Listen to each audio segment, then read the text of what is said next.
and welcome to Umang where we'll be analyzing previous year question for mains. So let us begin. तो आज का जो question है it reads critically examine the role of WHO in providing global health security during COVID-19 pandemic. यह था GS paper 2 2020 में for 150 words और 10 marks और ये हमारे सिलेबस के इंपॉर्टेंट इंटरनेशनल इंस्टीट्यूशंस वाले पार्ट से आया था। तो आइए हम इस क्वेश्चन का पहले मीनिंग समझ लेते हैं। ये क्वेश्चन कह रहा है कि हमें एग्जामिन करना है WHO का रोल ड्यूरिंग कोविड-19 पैंडेमिक। तो कुछ पॉजिटिव रोल्स थे, जैसे कोविड-19 पैंडेमिक में कोवैक्स फैसिलिटी बनाई गई थी for global access to Covid vaccine. उसके अलावा सॉलिडारिटी रिस्पॉन्स फंड बनाया गया था, but there were some issues also, जैसे WHO का जो रिस्पॉन्स था वो डिलेड था, it was delayed response. WHO waited weeks to declare a public health emergency. तो आइए हम इसका एनालिसिस देख लेते हैं।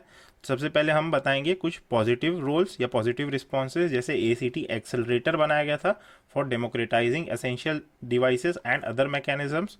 उसके अलावा WHO collaborated with scientist, business and global health organisations for containing the spread of कोविड-19, but there were some issues also, जैसे अलेज लैक ऑफ इंडिपेंडेंस था WHO का, it was generous towards China, ठीक है, उसको एक बेनिफिट ऑफ डाउट दिया गया था चाइना को। Then there was lack of preparedness, years of data था WHO के पास सार का, so it should have been better prepared and better strategy should have been there. तो आइए अब हम देखते हैं आप इसका मॉडल आंसर कैसे लिख सकते हैं, एक रफ ड्राफ्ट। तो पहले इंट्रोडक्शन रहेगा। So WHO is a specialised agency of United Nation responsible for international public health, इस तरीके से आप इंट्रोड्यूस कर सकते हो। फिर हम बॉडी में आते हैं। तो बॉडी में आपको फ्लॉज इन WHO's अप्रोच बताना है कि इनएडिक्वेट रिस्पॉन्स था, स्परस डेटा था, जो चाइना डेटा दे रहा था वो सही था कि नहीं, WHO ने उसे चेक भी नहीं किया। अलेज लैक ऑफ इंडिपेंडेंस, जो कि डायरेक्टर है WHO का, is said to be in close affinity with China. Then positive role क्या क्या आपको वो बताना है, कोवैक्स फैसिलिटी, गावी, कोविड-19 solidarity response fund, ACT accelerator, इस तरीके से आपको बताना है। और फिर आप कंक्लूड कर सकते हो। कंक्लूजन में आप लिख सकते हो, India as the newly elected head of WHO's executive council can provide stability and trust to the organisation and can also help in global health. ठीक है, इस तरीके से आप कंक्लूड कर सकते हो। तो आइए हम इसका मॉडल आंसर देखते हैं। सो ये मेरे पास में क्वेश्चन है। So here's the introduction. तो इंट्रोडक्शन में मैंने लिखा है कि WHO is a specialised agency of United Nation responsible for international public health. It is working unequally in many countries to fight the कोविड-19 आउटब्रेक। इस तरीके से मैं इंट्रोड्यूस कर सकता हूँ। पहले मैं फ्लॉज बताऊंगा कि क्या क्या फ्लॉज थे WHO के अप्रोच में। इनएडिक्वेट रिस्पॉन्स था, it maintain that mask is only needed, okay, for those who are with symptoms and travel bans are ineffective.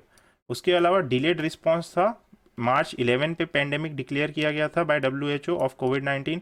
फिर जो डेटा था वो simply WHO reported virus statistics given to them by Chinese government, वो third party audit नहीं किया, उसको scrutinise नहीं किया as such. Lack of preparedness था, सार्स आउटब्रेक का पहले ही डेटा था WHO के पास, बट उसने उतनी अच्छी तरीके से प्रिपरेशन नहीं की थी फॉर कोविड-19। Allege lack of independence, the WHO's director general has been alleged to won his election with the backing of China and has been generous towards China due to this. Then delay in acknowledging human to human transmission, ठीक है, even after first case was announced outside China. But हम positive role भी था उसको भी देख लेते हैं। तो कोवैक्स फैसिलिटी बनाई थी for global access to Covid vaccine, Gavi, the vaccine alliance of CEPI and WHO establish किया गया था। ACT एक्सेलरेटर, एक्सेस टू कोविड-19 टूल्स, ACT का फुल फॉर्म एक्सेस टू कोविड-19 टूल्स, ये बनाया गया था for डेमोक्रेटाइजिंग essential devices.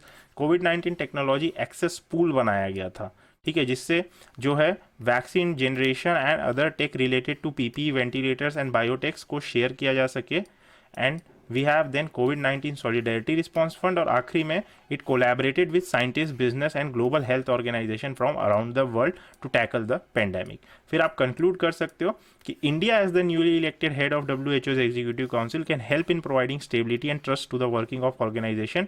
It should also provide for better mechanisms to ensure सर्वे संतु निरामयान may all be free from illness. इस तरीके से आप कंक्लूड कर सकते हो। तो आइए अब हम एक और क्वेश्चन देखते हैं जो UPSC में आ सकता है। So this is an homework for you.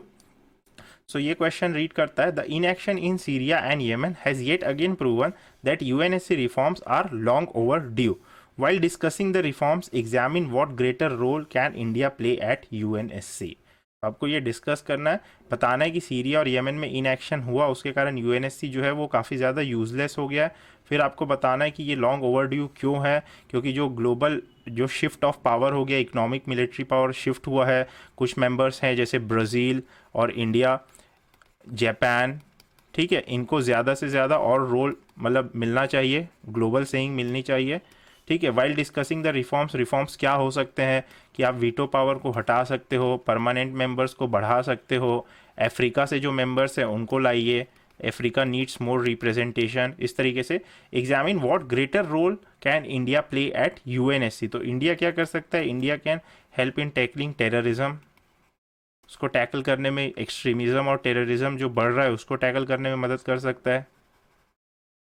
तो इस तरीके से आपको इंडिया का रोल बताना है, ओके।